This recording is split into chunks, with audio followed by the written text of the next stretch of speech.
Assalamualaikum warahmatullahi wabarakatuh. Baik, di sini saya akan menjelaskan 8 materi studi kelayakan bisnis. Jadi yang pertama yaitu sumber daya manusia dalam studi kelayakan bisnis. Pengertian SDM.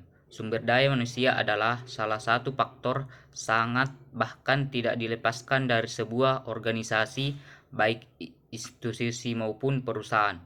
Pada hakikatnya, sumber daya manusia berupa manusia dipekerjakan di sebuah organisasi sebagai penggerak, pemikir, dan perencana untuk mencapai tujuan organisasi itu.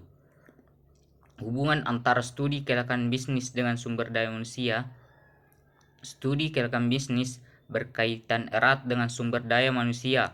Dalam sebuah aspek sumber daya manusia dalam studi kelayakan bisnis meliputi penilaian terhadap keberadaan dan peran SDM dalam proyek bisnis. Tujuan mempertimbangkan aspek SDM dalam adalah menilai apakah perusahaan sesuai dengan untuk mendukung keberhasilan proyek bisnis. Selain itu, aspek SDM juga mencakup pengembangan karir, manajemen kinerja, dan hubungan untuk mencapai tujuan perusahaan kerja. Materi selanjutnya yaitu aliran kas perusahaan. Cash flow atau aliran kas adalah laporan keuangan yang mencatat perputaran uang masuk dan uang keluar pada sebuah perusahaan dalam kurun waktu tertentu. Hal ini mencakup pemasukan cash flow dan pengeluaran cash outflow seperti pendapatan, biaya operasional, investasi, dan pendanaan. Laporan arus kas penting untuk memantau kesehatan keuangan perusahaan dan membantu pengambilan keputusan keuangan. Dalam pengambilan keputusan keuangan. Materi selanjutnya yaitu aspek ekonomi, sosial, dan politik. Pengertian 3 aspek ekonomi, sosial, dan politik. Yang pertama, aspek ekonomi. Aspek ekonomi adalah aspek geografi sosial yang berkaitan dengan hal-hal ekonomis. Aspek ini sendiri membahas tentang bagaimana perusahaan berkembang yang tentunya dampaknya positif terhadap pendapatan yang diperoleh. Yang kedua, aspek sosial.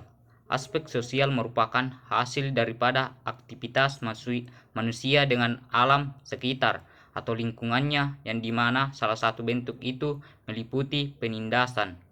Mengenai penindasan tersebut adalah suatu kekerasan, ancaman, dan paksa yang dilakukan seseorang kepada orang lain yang melibatkan ketidakkeseimbangan kekuasaan sosial orang lain. Yang ketiga itu aspek politik. Aspek politik adalah suatu kondisi yang terjadi akibat adanya isu, spekulasi, dan rumor karena kondisi politik dari pemerintahan yang bisa mempengaruhi permintaan dan penawaran konsumen. Materi selanjutnya, konsep persaingan dalam studi kelayakan bisnis. Ancaman masuk pendatang baru. Faktor penghambat pendatang baru masuk dalam suatu industri skala ekonomi, biaya tinggi untuk memulai produksi dalam skala kecil, diferensiasi produk, sulit bagi pendatang baru untuk memasuki pasar yang sudah dikuasai oleh produk-produk yang sudah mapan, kebutuhan modal, membutuhkan investasi awal yang besar untuk memasuki industri tertentu, persaingan sesama perusahaan dalam industri. Industri dalam arti sempit adalah kumpulan perusahaan yang menghasilkan barang-barang yang sejenis, di mana terdapat kesamaan dan bahan baku yang digunakan dalam proses bentuk produk akhir dan konsumen agar tidak terjebak dalam kompetisi yang ada kita harus menentukan posisi pasar kita dengan perlu mendapatkan keunggulan kompetisi yang bisa dicapai dari segi biaya dan segi kualitas produk. Ancaman dari produk pengganti. Ancaman dari produk-produk pengganti yang dimaksud di sini adalah seberapa mudah pelanggan atau konsumen produk kita dapat berpindah ke produk pengganti. Ancaman produk pengganti itu tinggi ketika yang pertama ada banyak persediaan produk pengganti. Yang kedua, konsumen dengan mudah dapat menentukan produk atau biasanya seperti yang kita tawarkan dengan harga yang sama atau bahkan lebih murah. Materi selanjutnya, pemahaman pelaksanaan bisnis secara mendalam. Di mana bisnis akan dilaksanakan perlu diperhatikan dalam menentukan lokasi bisnis, Yang pertama, perencanaan wilayah. Yang kedua, status kepemilikan tanah proyek. Yang ketiga, kondisi lingkungan. Bagaimana cara pelaksanaan bisnis? Cara pelaksanaan bisnis adalah berkaitan dengan cara memperoleh tambahan modal yang menyangkut penentuan hak dan kewajiban di antara penanam modal yang proyek atau yang bersangkutan. Perusahaan modal diperoleh dari yang pertama, tambahan modal dari perorang atau individu. Yang kedua, tambahan modal yang didapat dari lembaga keuangan sebagai pemberi pinjam. Materi selanjutnya, analisis mengenai dampak lingkungan AMDAL. Apa yang dimaksud AMDAL? AMDAL merupakan reaksi terhadap kerusakan di lingkungan akibat aktivitas manusia yang semakin meningkat. Reaksi ini mencapai keadaan ekstrem sampai menimbulkan sikap yang menentukan pembangunan dan penggunaan teknologi tinggi. Penggunaan AMDAL. Yang pertama, bagi pemerintah, dengan adanya AMDAL, pemerintah dapat menjalankan pembangunan berkelanjutan sesuai dengan prinsipnya yang membantu pencegahan pencemaran dan kerusakan lingkungan.